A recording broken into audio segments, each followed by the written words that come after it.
TV रे आपण मानक स्वागत। बर्तमान आम जो रास्तार अच्छा यही रास्ताटी हाराहारी 5 वर्ष तलू निर्माण कर रास्ताटी जाऊँगी आमर 20 नंबर जातीय राजपथ भितर। यही रास्ताटी को सेते बेलकर राजस्व मंत्री श्रीजुक्त मनमोहन सामलकर माध्यम करने एक परियोजना कर परियोजनाटी जातीय राजपथ प्राधिकरण अंतर्गत अटे।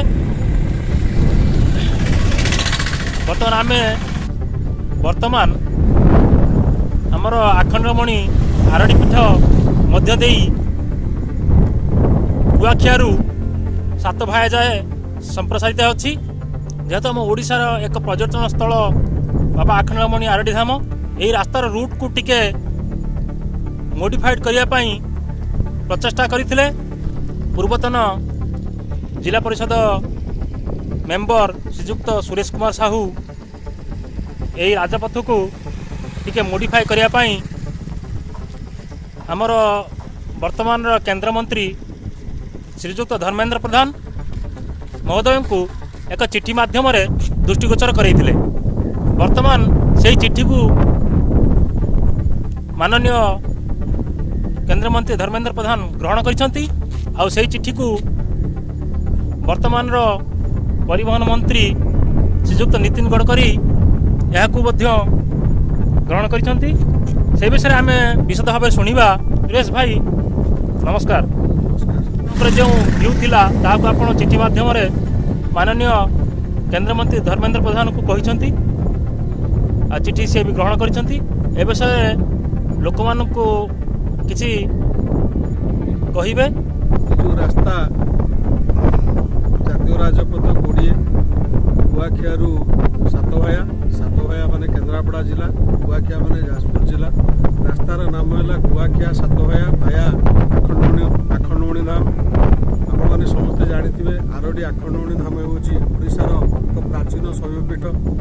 जिते जातीय राजपथ यहाँ टेकओवर कला जो नेला से आम मैंने बहुत खुशी हेलु कि जो परवर्ती मुहूर्त में किसी कुचक्री गोष्ठी भद्रक एवं जाजपुर सीमा बयागला ठारू रास्तार दिग बदलाई सीधा सड़क राजकनिका और सातभाई को संजयीकरण करने एक चक्रांत बर्तमान सुधा अच्छा। ये विषय आम विश्वसूत्रु विभाग अधिकारी मानू अलिखित भाव में खबर पाइला परे माननीय केंद्र मंत्री को गत डिसेम्बर मास 21 कि 23 तारिख में मु दिल्ली रे बासभवन भेटी एवं रास्ता संबंध में एक लेखा देती। माननीय केंद्र मंत्री धर्मेंद्र प्रधान ग्रहण करी केंद्र मंत्री नितिन गडकरी को नूआ वर्षर प्रथम कार्य दिवस सोमवार 2 तारिख रे केंद्र मंत्री को चिठी देते मत व्यक्तिगत भाव में कही जे आपको निश्चित मु प्रचेषा रखी और आशा करी पूर्व भली आरडी भली एक पुरातन जगह चांदबाली भली एक प्राचीन जगह को संजयीकरण करुवा सागरमाला प्रोजेक्ट रे जातीय राजपथ 20 या पुनर्बार चालू रखिए। एवं गत वर्ष केंद्र सरकार तरफ कुआखिया ठारू मंगलपुर पर्यंत 4 लाइनर करने जमी अधिग्रहण करने 600-700 कोटी पाखापाखि केंद्र मंत्री अनुदान देते। मंगलपुर पर्यंत जाजपुर जिलार मंगलपुर पर्यंत यार कार्यक्रम चालू रही। मु आशा करी केंद्र मंत्री एवं आम अंचल समस्ते बुद्धिजीवी सचेतन नागरिक ये विषय स्वर उठातु।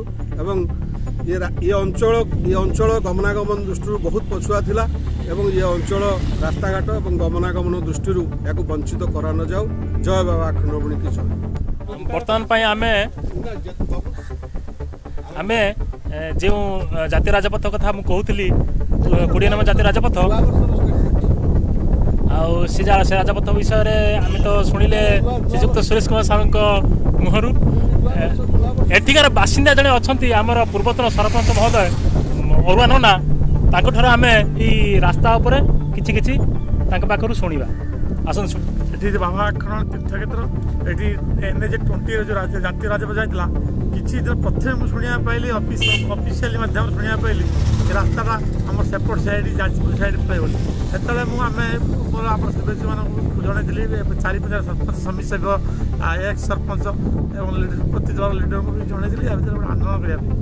ଆନ୍ଦୋଳନ କରିବା ସହିତ ମଝିରେ ଆମେ ଆମର ଜିଲ୍ଲା ପରିଷଦ ସଦସ୍ୟ ସୁରେଶ ସାହୁଙ୍କୁ ଧରି ଆମେ ADG ଯାଇ ଭେଟିଲୁ, ଭୁବନେଶ୍ୱର ଭେଟିଥିଲୁ, ଏବେ କହିଥିଲୁ ମୋର ଦରଖାସ୍ତ ଦେଇଥିଲୁ।